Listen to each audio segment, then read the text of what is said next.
You're listening to a DM podcast. Welcome to Over the Back Fence. I'm Di Edwards. I'm Nicola Dale, and we're buddies of nearly 4 decades. And yes, we actually do happen to share a back fence. We do. We love parties, people, inspirational stories, and honestly, making the most out of life. So join us as we open our hearts, share our stories, and hear from some of the most inspirational people in the world, and have a laugh along the way. Yeah. Enjoy! Coming up next, we have the remarkable Aminata Conteh-Biger. Many of you may know her from her compelling book, Rising Heart. We just wanted to give you a quick warning that some of the subject matter may be confronting for some of you. However, saying that, this is a must listen to, powerful chat. Tune in to the very end and you'll be blown away, just like we were. Well, here we are, another Monday. And so, Jodie, so what's been happening on your weekend? It was a really unusual weekend. Reason being, for the first time in my life, I went to a movie on my own. Love that. Yeah. And Go so girl. it was a 5 p.m. time slot. So I walk in and I was running a little bit late, and honestly I got the giggles because the cinema was dotted just with single people. From the right down towards the screen to up the back. And I was like, feeling right at home here. And I sat down and film was fabulous, whatever. And look, honestly, I walked out and then there was this place opposite with great music. And I thought, I love that song. So I walked over, someone's chatting and someone's buying me red wine. I'm thinking, wow. I got out and thought, no, I'm not going to not go because I don't want to go by myself. So I ended up having the best night. But the second night was very different. I just have to say, just on that, Di, I'm really proud of you for doing that, because it sometimes takes some courage just to actually go to places on your own. When you've come out of a long-term marriage and you've come out, and then you're used to either going with 34 years, Aminata. Yeah.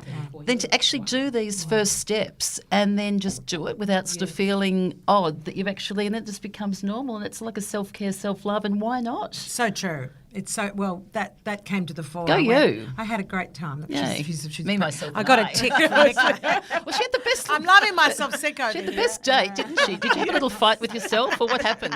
Well, no, I wasn't arguing with anyone about the choc top or the popcorn. It was all mine. And then on the Saturday night, I had a really busy day on the Saturday. And then I put this tanning lotion on from my neck to my face because I'm going to this wedding because it's winter here, in summer over in Europe. And I thought, I'll test that out on my face because I've never done it before. I said, I'll go to sleep now. And I went to sleep. And I woke at 11 o'clock with a massively swollen tongue, and it was like almost cutting off my airways. Oh, that's scary. It was really frightening. I'd not had like an allergy to anything before. And then I rang my brother, lives up the road, poor thing, 11 o'clock at night, and his wife's a chiro, and she's going, oh my God, it could be a stroke. And I'm going, what the hell? So it was like mad dash to the hospital. I'm going, oh my God, this is all madness. So what, swollen tongue? Are you telling me you weren't doing some pashing? I reckon. Don't you I love really it? believe that. And so the doctor spray says, tan and on what's the your face? issue? I've been over-pashing. Can you imagine? Well, it's all on the tongue, isn't it? Isn't it the best? Yeah, so it took all night to go down, but it... Oh, jeez. All night Sounds long. like we're talking like Viagra. But no, seriously. Well, Di, you've had quite an eventful Yes, weekend. it's Gee. been mad. And what about you? Makes mine rather boring No, after that, mine's too. been- Mine's You know, actually like, you know, totally yeah. mental. Now, we're talking about movies, Yes, and I highly yes. recommend it if anyone's. It's the Nike movie Air. I saw it. Have you seen it? I loved it. It's brilliant. Yeah. With Isn't it? Viola I loved Davis it. and Yes. Chris Yeah. Walker. Oh, Yeah. Matt Inspiring. Damon. Yes, Inspiring. yeah. So that was sort of like a bit of a highlight of the weekend. And then it was Yeah. just a bit of fam time and Yeah. walking the dog, and it was good. Really, really good. I really enjoyed that film. wasn't as eventful as your tongue pashing. Oh, no, No. sorry, spray tan. Spray tan. Okay, well, Yeah, that film got me though. Oh, Just wow. never give up. Yeah. never give You up. Well, know, I tell you what, if for you believe in it. Tell Yes. you what, True. saying never True. give It's a good up. way to Well, go guess who in. we've got here? Somebody who never gives up. No, Who's the that's ultimate for sure. inspiration is.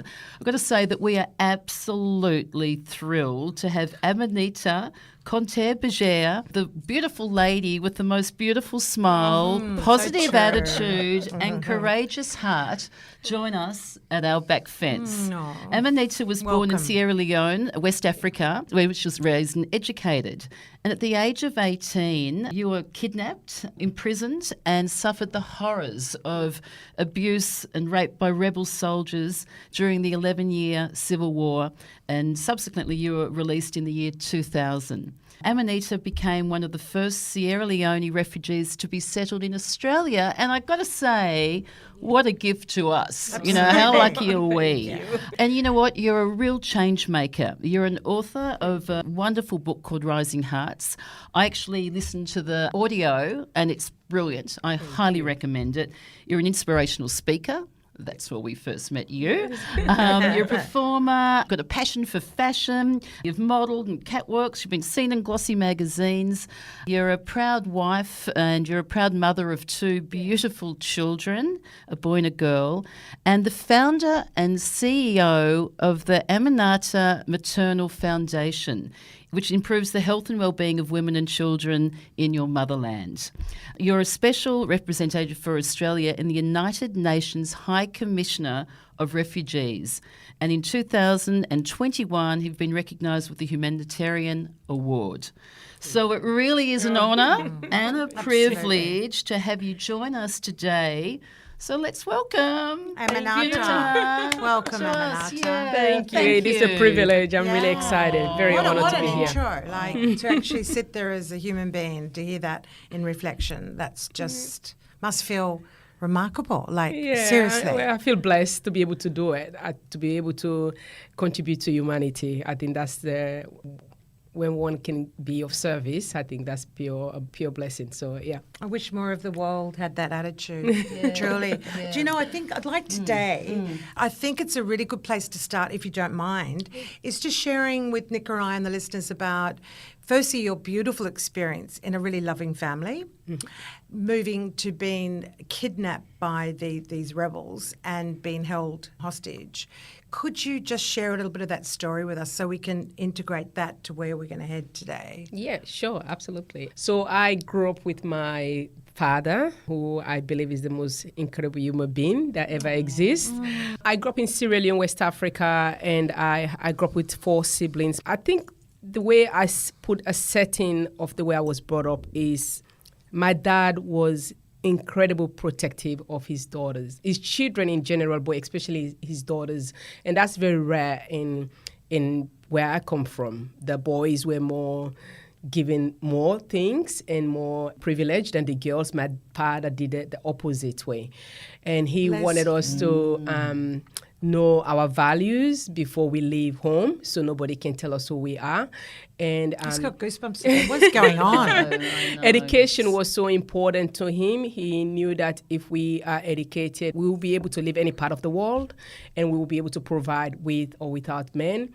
But also at the core of that, he wanted us to value another human being. The way you speak to a beggar is the same tone you speak to the person in the mansion. So those values were the things that he really left with all his children. We're 9. All of us live every part of the world. My brother's in Holland, in the US, and I have a sister here. And we've been able to live in a really joyful life and satisfied life in knowing who we truly are. Wow. Even sometimes when we can have a doubt, at the end, we can look at ourselves in the mirror and know that, yes, something was left in us that we can pass through our children. So that was your starting point, which just sounds like a beautiful place to come from. Amazing. And then moving on to, I mean, it's almost too hard to even fathom the depth of emotion. I was just going to say, must be, I sort of feel nearly bad when I'm asking you some of the questions, because does it trigger emotion? I mean, so it's sort of sharing it again. It does sometimes, but I think I have put my story there to reflect a reflection of the other girls that were kidnapped that will never be able to tell their story. So again, the way I was raised, that prepared me for when I tell my story. So I don't feel any kind of trauma because I know my story and I'm not afraid of my story and I know it's mine. The bad, the good, and everything in it. So what happened to me was horrible, but I have become the person I am today because of my story too. Wow. And Well what a said. gift from Yeah. your father to Yes. instill that in all his children. That's given you the courage to sort of, with all the things that have happened, given you that strength. So everything was sort of going okay? Everything How was it? beautiful. At home. Everything was Yeah. beautiful. I think the reason why I put my story in that form because most of the Yes. time with stories from war, people just think about the war, not how the No. life that they lived. But the war had been going for 11 years, and we lived in the city, the capital city, Freetown, and it was just a night where we just heard this noise. It felt like the rebels have come from the cloud and just fall on the ground. That meaning that they've been in the city, but we don't know they've been in the city. And I remember looking at the window and we just seen houses being burned and people being burned and just seeing the horror of it. And it was just one day after this has been going on for weeks, they asked everybody to come out of the house, and my dad had Parkinson. And we came out of this field where there were thousands of people who had been living in our home. We didn't know that. And when we stand on the field, I was holding my dad's hand, and How old were you? I was 18. Right. I was holding his hand, and then we just thought they were going to kill us all. So I think my dad not letting go of my hand and me holding his hand was more, we were ready to go together. And then I saw just one of the rebels looked at me. But when he looked at me, I knew straight away he was coming for me because we knew the story. It was not foreign to us. The war had been going for 11 years, and we knew that they were kidnapping young That's girls. how the rebels were operating. Yes, yeah. they were kidnapping young girls. So the moment he looked at me, in my brain, I'm thinking, I have to walk away because my dad, if anybody know anything of him, is how he is protective of his children, his daughters. So when he said, you come here, I just let go of my dad's hand and walked towards him because I knew if I didn't or my dad had to fight, they would either give me a gun to kill my dad or they will make my dad. You read the whole thing. Yes. Yeah. And so Incredible. I just that. And it was the first time ever to feel like I can protect someone because all my life I've been brought up being Protected. Protected. So you protected really wow. your Yeah, dad and at I that walked moment. towards him, and I did not look back at my dad's face. How brave And of for me, you. that was the most. And what How- did they yeah. do? Like, where did they take you? My life for those several months was just in the bush, running away or running from government. Yeah, and my first experience was being raped by 7 men, and then get up and then start to run again. And then you're running between bullets or bombs or dead bodies. So it was never nonstop. It was just keep going and going. And sometimes we'll not eat for weeks. Yeah, but your mind is just you don't know if you have a minute. No. You don't know if you have any. So in that moment, if you can eat, if you can breathe, oh, I'm alive. So you're just like, it really was just, one of the most vicious time. And just seeing the horror and then not even have the thought to think, why me? Because by the time you think, why me, you're down. Yeah. So, How did you eventually break free from this? I always say my life is a miracle. It's because we run out of food and medication, and it was the first time the government and the rebels came into an agreement. So the rebels will release some children, and then the government will give the rebels some medication and food. Right. But I was not meant to be in that group at all. I was not meant. It was just children that were supposed to. And my kidnapper, Darami, was very, very obsessed with me, thinking that I was destined to be with him because when he first raped me, I was a virgin. So they always think a virgin that means they're destined to Your be their property. wife. Right. Yeah. So he was incredibly obsessed with me. So in my whole group of friends that were kidnapped, I was the least you would think that would be released. And I remember telling my friend Frances, I said to her, I think I'm going to go with the children. She looked at me and she cried, and I cried because I don't know why I said it. But the moment I said it, Darami had fired about 7 or 8 shots under my feet because I keep running away from him. And he was angry when he did it, so he walked away. So the moment he walked away, he said, go wait for me on the other side. I walked to the other side, and then one of the rebel who was the most vicious looked at me walking, and he said, do you want to go? And I could not believe because he had done something horrible to me the night before, and I just shook my head. But it was almost I always say every human being is born with goodness. Even though this guy was so evil, because he had hurt me, he felt there was a time I saw that shame because he had hurt me the night before. It was clearing his shame for what he did to me. So then when he said, you want to go, I just nod my head because I just thought, no way he's going to do that. Because I know I know his reputation. And I was gone. The miracle. Whoa. I was gone, yeah. So I was released. I was on television. I was given a letter to give to the government because I was the oldest with the children that was released.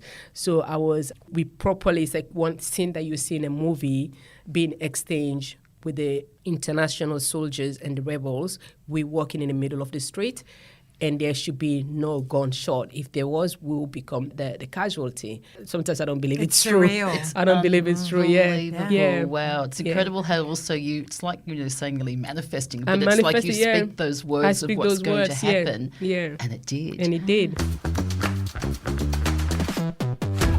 And aren't we lucky as Aussies to get you? Yes. So what was the transition How like lucky when are you've we? come to Australia with pidgin English and Well, what was it Australia- like? Australia had- Unbelievable. Truly. Australia was very interesting because I've never heard of Australian before. My dad had, and I had a choice to go to the US and Canada and the UK. And I didn't want to go to the UK. My older sisters were there. I wanted to start fresh. And I remember at the UN office, because my case was treated very differently, and I said, what is that place? And he goes, Australia. I said, you don't want to go there. It's too far. Wow. And I look at him and I'm like, I want to go there. But because, again, my case was that serious. So he's like trying to beg me not to go because of the trauma that I've gone through, that it will be too lonely for me. Oh. And they tried to convince me to go. This is your destiny. Yeah, and I Yes. go like, no, I'll go there. And there was no community here. I was part of the first refugees, so no one who knew or What year recognized are we me. talking about, Aminata? 2000. Oh, in 2000, okay. Yeah, during the Olympics. Unbelievable. I just have yeah. to say, and it's not really funny, but I just have to bring it in. When you sort of think of our challenges of going to a movie by yourself, we think that's really big. Yeah. Here you Yeah. are after that going, it's just the world's apart, isn't Can't it? even take it on. Yes, yes, No, you really yeah. can't. Listen to that story then. you're How just many of our going- listeners who are just sitting back now just going, wow. And know. Nicola's right. I was worried this morning about a bee biting me or whatever. Yeah, And you you know. turn around and look against Yeah. all odds. That we are sitting amongst To just hear so this- much love Yeah. and so much that you give back Yeah. to the community and those beyond.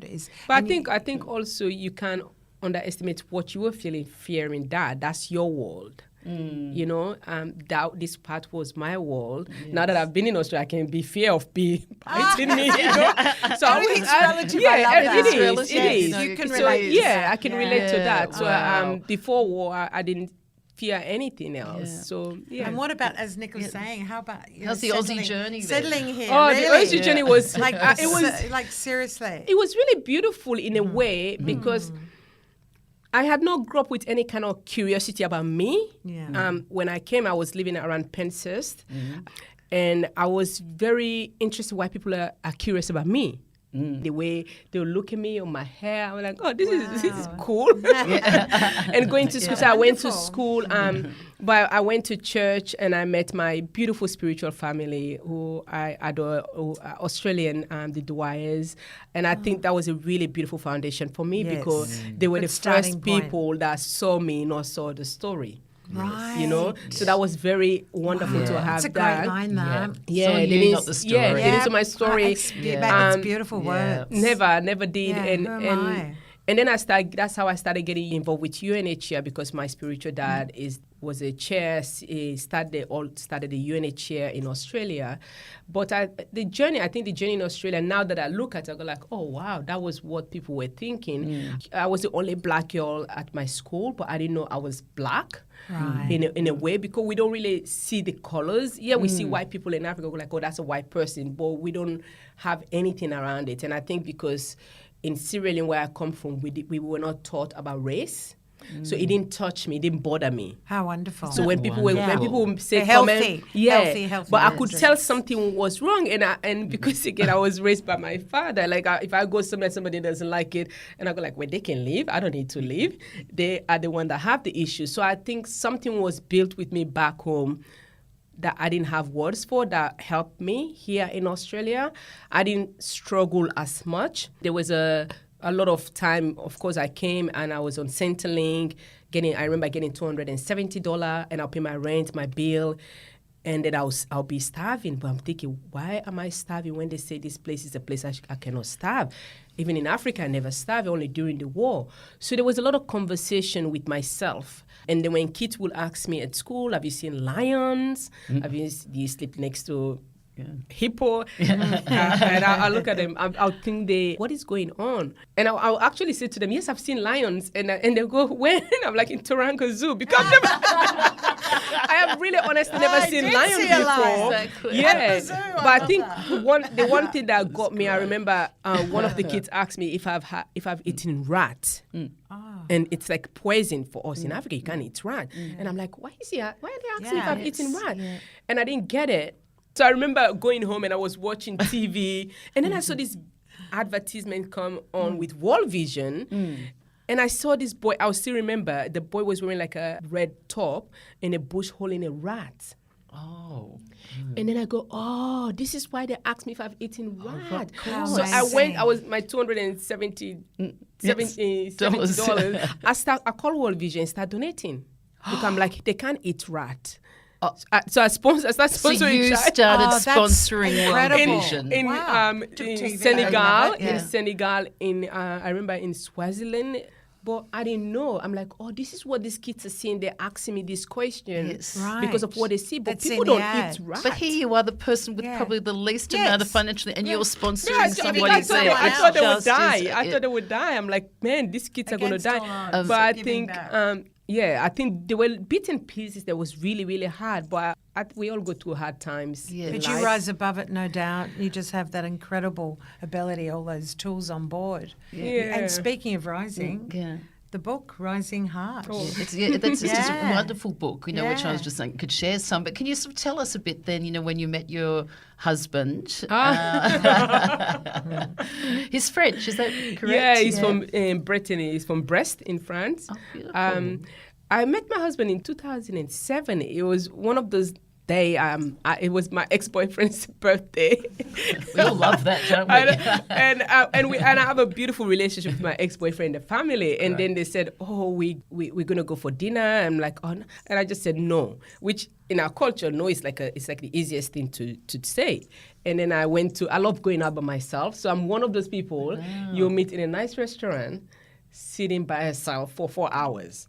Wow. I love it. I still do it. I adore it. So we're just learning, aren't we? I do. I love it. So much it's my favorite thing to do. And I went to Bondi and I was sitting at the beach and I just by myself. And then I got in a train and as I was on the train stopped at Circular Quay and I just jumped out. And I went to the Opera Bar and listening to music.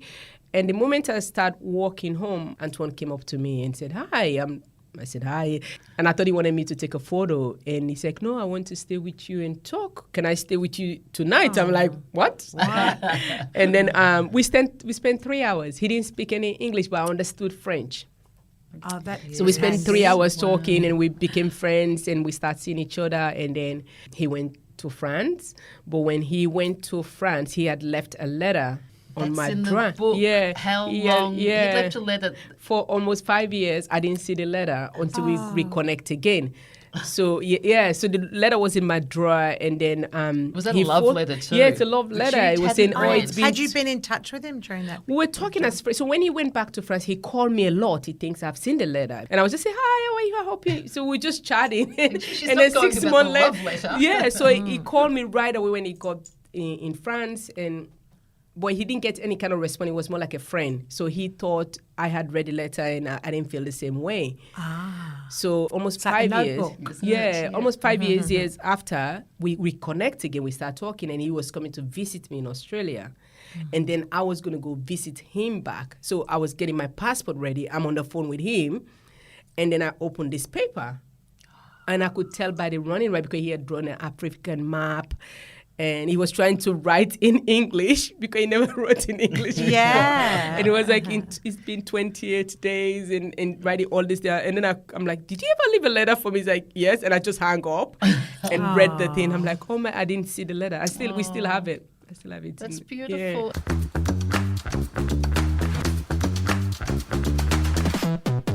How did that develop into the book, Rising Heart? Like, tell me how that started for you. I've always been asked to write a book, but I didn't want to. I was not ready. Your timing. Timing's everything. Timing is it is everything. I was not ready, and I just felt like I wanted to do something in life for me to write. It can't just be what happened to me. No. You know, I didn't want just that. So when the book came, I had done documentary. I have done so many things. I felt like, okay, I have kids now. My story will be told by my voice. And they will know my stories. And then I can tell a story of my people. And then if a young person in Sierra Leone read that book, they know that they are capable of doing anything that they want to. So that's how it came about. So by the time we were ready to write it, it was just perfect. It really was. And was it cathartic for you to explore that in words, explore your life through words? Yeah, I don't think it's really sank in yet with my book. Yeah, it's really, I think building my foundation was like so cathartic tell us for about me. that too, because was that from the epiphany you had? Was that when you had the birth of with your my daughter? Yes. Serafina. What happened there? She was 5 kilo. 5 kilo. 5 kilo. They didn't check the weight, and we almost lost her. And she broke her shoulder, and again, this is during birth. During birth, right. yeah. And I remember the doctor coming to visit me 4 times. The 4 days I was in the hospital, but she was perfect. Like, even though her hand was broken, she was just perfect. She was sleeping and eating. They were not sure if she was all right. Yeah. And I think I went home because I've never heard the word maternal mortality. I've never heard. So I just went on Google and found out, and it was just really so heartbreaking because for me, I have gone to war, and sadly, we're not going to end war. That's just the fact. But birth, it just didn't make sense to me that a woman would die during childbirth. And being in the West, all I hear is children are the future. And I'm thinking, well, which children? Are they the one just here in the West? Not the one in Africa? And I had 7 doctors to make sure that Serafina survived. I survived. In Sierra Leone, they have less than 8 obstetricians in the same population of New South Wales. Wow. So it is the most dangerous place for any woman to give birth in the world. 1 in 70. In the world? In the world. In the world. Every day, it's not getting better. Did you say 1 in... 1 in 17 women would die in childbirth. That's incredible. In high. in Australia, it's 1 to 8,700. But it's just the simplest thing, I think, for me. The reason why I'm so passionate about it, we can't do anything in this life without motherhood. Yeah. Every single person comes through that journey. It's the one thing that we don't have to research about. It's not a disease. It can be fixed. A woman needs to go to a hospital and have the same right and deliver the baby safely. And again, somebody can quote me to be wrong, but I genuinely believe that if we don't solve maternal birth, we birth everything that exists, that breathes into this world. I always say motherhood should mark a beginning, not an end. But if motherhood was to mark an end, would you be here? Would I be here? Well, it's true. None of us would be here. So for me, I think it sometimes wow me when people don't understand what that means. Like, this is not a poverty issue. Every woman deserves to have a healthy baby. Was that the fire in your belly then? Actually, I get into really pretty ignorant because as soon as I found out, I was like, I want to build a hospital. Yeah. And then my spiritual dad, he just looked at me and said, oh. And I just go like, I want to build a hospital. And I had because I'm dyslexic. Yes. So I had people telling me it's impossible. But the impossible was not like I could not do it because they know working international, it is damn hard. When you're not a bigger organization. Yeah. And I was starting something with zero knowledge apart from having a baby. And it was really, really difficult. I think that was the first time I felt like an other.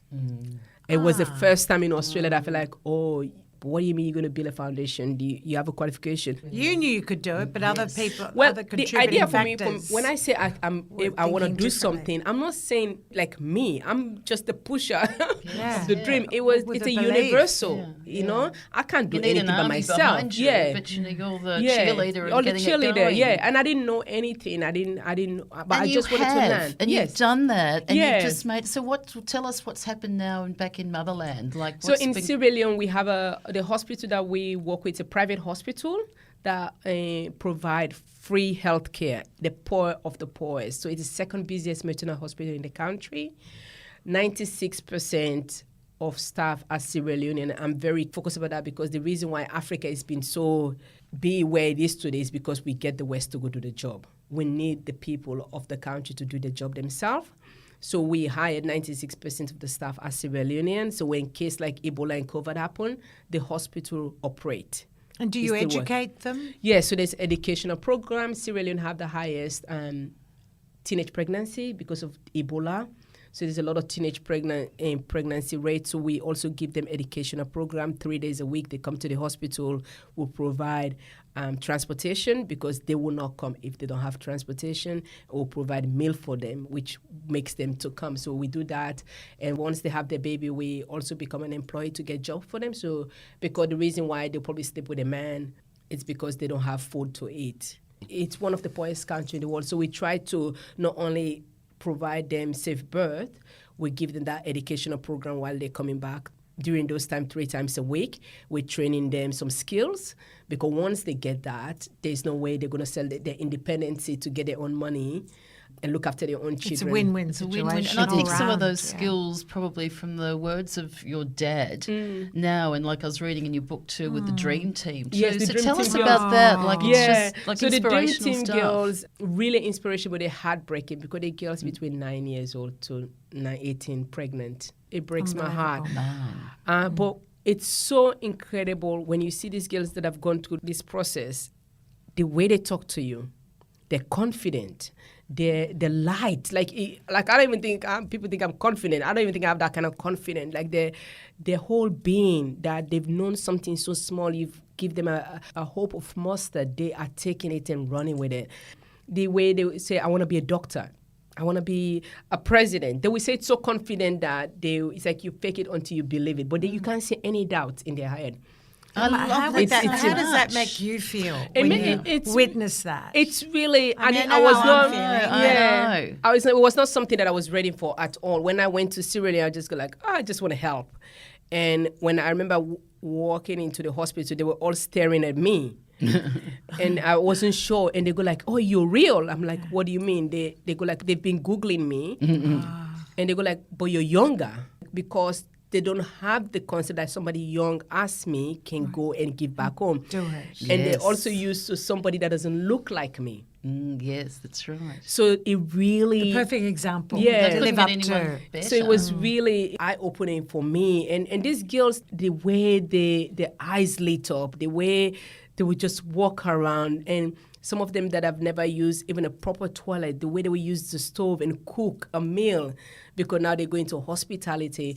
I don't think I can put into words like the way I'm feeling. So the only way when I go through headache here in Australia, I go like, okay, I can go through headache just because of them. Of course. Because it is worth it. It is so worth it to know that most of them I will never know, but their lives will change, and I don't even want them to know me. It's just, to be of service that kind of way, it's pure blessing. I mean, to get on the plane and leave that, knowing that you were formative in setting that up. I mean, when that plane door closes, what do you feel? Like, I feel so energized. I can't even begin to imagine. It's really like, it's one thing to talk about it. It's another to live it, to go there and see. Most of the time that I've gone, I've taken a lot of my Australian friends gone there. You cannot put it to words. You really cannot. And every time, as I said, every time I feel down or feel being beaten by difficulty here, I just look at one of the baby's eyes, and they're absolutely delicious. I swear, you look at them. And it just washes over you. How do we support you? Like, is it through fundraising? Through fundraising, I think spreading the words, because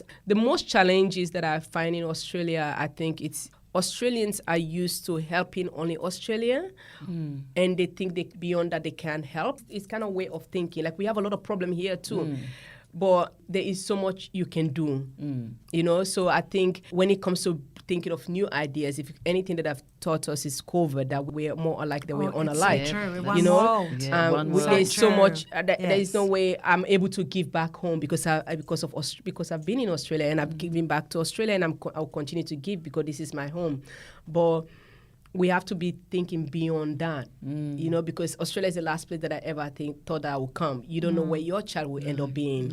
You don't know. We don't know. I think the very world's true. become closer It's now very through true. the internet that we're more connected. And, Definitely. And what about your kids? Because you've got Aussie kids, haven't you? Yes, I've got Aussie kids. Yeah. Real How Aussie amazing Vegemite is that? sandwiches. Yes. Yeah, wow. No, my kids are wonderful. Australia is a beautiful country, but I think we got to be more open to the work outside, out of here. I agree with that. Yeah. I really, I truly agree Like with I'm that. really, because I've been here for 23 years and I've done a lot conversation-wise and being the advocate for this cause, but it's hard to get the resource. I always say now to people when I speak, I'm like, I'm exhausted with the praise because I get so much the praise, but not the resource for me Wow, to do. that's an amazing Yeah. comment, For me to that do one. Yeah. what I'm Right. meant to do, that people Yeah. think that I'm such a incredible human being Sure. for. So now when I speak But to you can't do it corporates and speak, I'm alone. like, if your praise can come with a resource that you Yes. give to another, Yeah. and that'll be Then my really job's done. Yeah, my job Yeah, is done. well I can do done. my job even better. Passion for fashion. Yes. So tell us about that. It's funny, when I came to Australia, I would be invited to something, I would dress my best outfit, and I would go people wearing tongues. Yes, And I'm thinking like, and which is fun, but it was like people would see me like overdressed. I'm like, no, this is not overdressed. So because in our culture, my dad will always say, you always have to look your best, because the word when people say, oh, nobody cares about what you wear, that's just a lie. Yeah. It's It's not true. true. It's Yeah. really not true, Yeah. and we have to be realistic with that. presentation. And the presentation for yourself is such a respect to yourself also, Totally. and the way somebody can treat you. Yes. Because we all know we can be treated differently by the way we appeared. And I think that's important to be taught. So back home, we were really taught that way. But also the culture of African, like most of the time people see me, they go like, oh, you always dress up. But I'm not. My being just pick up things and colors and just put it on. We don't care about colors. People go like, oh, this color suits you more. No, everybody can wear what they want to wear. So when I came to Australia, I could not afford good clothes. I went to work for David Lawrence. Yes. Fashion for us is an expression for ourselves.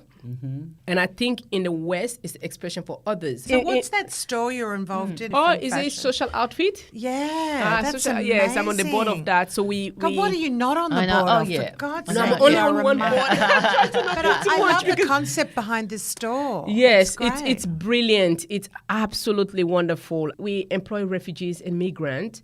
And this is a good educational piece for Australia, because when people think of refugees, they think people are coming to take things. A lot of men and women were lawyers, were doctors, Yes. had professional, have been taking care of their family. When they come to Australia, it's not valid anymore. So most of these people go through really deep depression because they can't provide, they can't speak the language. So what we do at Social Outfit, we have Bianca Spender is our ambassador. We get a lot of the waste materials from a lot of top designers, and we employ refugees and migrants to do the sewing and sell the clothes. So And the it's clothes so, are gorgeous. yes. It's Gorgeous just stuff. fantastic. I loved Can it. we follow Absolutely. that too? Is it Yeah, it's called the Let's put a social- link up. the We'll put that social one. outfit. Beautiful. They're Yeah, really and you've been in a colourful. few fashion magazines, and you've been in covers. Not that was a fan She's ad as been well. everywhere, is it man. pretty Like, cool or not wow. really? Really, I love fashion. I just love dressing good. I wake up in the morning, I look at myself, and I say, thank you for creating me. Thanks to my mom and dad for me to look the way I look. I look at myself, I really do, and I say to myself, I'm like, thank you for being, because I know all the time we use the word taking things for granted, but to be able to wake up and stand up, and this is why I named my book Rising Heart, because the moment you're able to get off bed, you should just say thank you to the universe or to whatever you believe, because it is super privileged. People go to the hospital, they can't get up, things happen, we should not wait for that. And it doesn't have to, this is not gratitude thing, it's just to say I'm breathing, to be able to live another day, another birthday, to be able to, it's not a pep talk. It's for me, I wake up literally before my eyes goes up, I'm like, I'm here, I'm alive, just use me to be something greater, and really thank you for being alive. I do, it's become part Thank of my... you for being Yeah. alive. Thank you for being I alive. think we said that on behalf Thank you of for a lot of people in the people. world right And now. thank you for Yeah. choosing to come to Yeah. Australia, even though we probably would have heard you on we're going to photos wind too, up, but I just wanted to know, just for the listeners to know, that she was actually the first African Australian to speak at the National Press Club in Australia on the subject of restoring dignity to humanity and one woman's ultimate purpose. That is such an honour, honestly. You're so young. We can't wait to see what's ahead of you. I can't wait to see what's ahead of you. That's so true. You know, like that, and just in your way of gratitude and forgiveness. Yeah. Because would you say that's a key as well for you? Well, you can't give gratitude if you can't forgive. It just doesn't work. I think forgiveness, it's something that I think we've been misinterpret what it means. Totally. Because it is purely a gift to yourself. And also when you forgive people, bless them. Like, wish them well. Like, don't go like, I forgive you, but That's true. I know. Yeah. Like, and sometimes we want to. We can say that too. We're human, but just make sure you wish them well because You're setting yourself free. Yeah, and to know that you're not going to be thinking about that hurt. Yes. Yeah. So it doesn't affect you. Send love to It's a liberation for your life, for your mind. We could so listen to you I speak know. all I day. know They're that. just wisdoms and gems and whatever. So now Thank we've got a you. couple of special questions that we have. I like that. And do you want to go with the first one? She great. Daddy That's what we doody said day? last week. She loves questions. Oh, good. Okay, if you had the opportunity to meet your 20-year-old self, what would you like to say to her? Oh my gosh. I know. I would say I will not change anything about my children. I would say do exactly what you're doing. Because I was fully, and I was fully content, even though it was difficult. I was here in Australia, it was challenging, but I didn't see the difficulty, but I would not change because, just do what you were doing. Bravo. You know honestly. what? I'll tell you this much. You're the first person to say that. So our next one Yes. is, if you could share a back fence with anybody on planet Earth, who would it be and why? If I would share a back fence, I would share with my father. I knew it. Yeah. I knew it. And what was your dad's name? Spirit is here. Yaya Conte. Yaya Conteh. It's like Yaya he's here. Conteh would be so proud of you, and Can I'm you sure imagine? he's around. Yeah, he is. And look, thank you so much It's for coming incredible. on today. Pure you joy. just have been Honestly. incredible. You really have been. Against all odds, you rise above it. Yeah, honestly. rising heart. Well, our hearts are Aminata. full. Yeah. Just, Yeah. They really are, like listening Yeah. to you. Absolutely. So you've certainly some words of wisdom, and you're just living it. So we're really honoured. Thank you so much. And thank you so much. And we'll put all the All the the places, notes the up. notes on our show notes, so we can help support you in every way. Yeah. Thank you. Yeah, Absolutely. so thank you so much, and so thank you everyone for listening. Yeah, And we'll be back in here your we ears go next again Monday. next Monday. Yeah. Yeah. So how many stars do we want, Didi? I decided on not too many, 1,250. Okay, well, I think that's all. We'll stick with 5, but we appreciate all your following. We love and doing it's been- this, yeah, and we it's can't been wait fun. to chat with you all again. Next Monday. Yeah. See Ciao, ya. ciao. Bye-bye. Bye. Bye.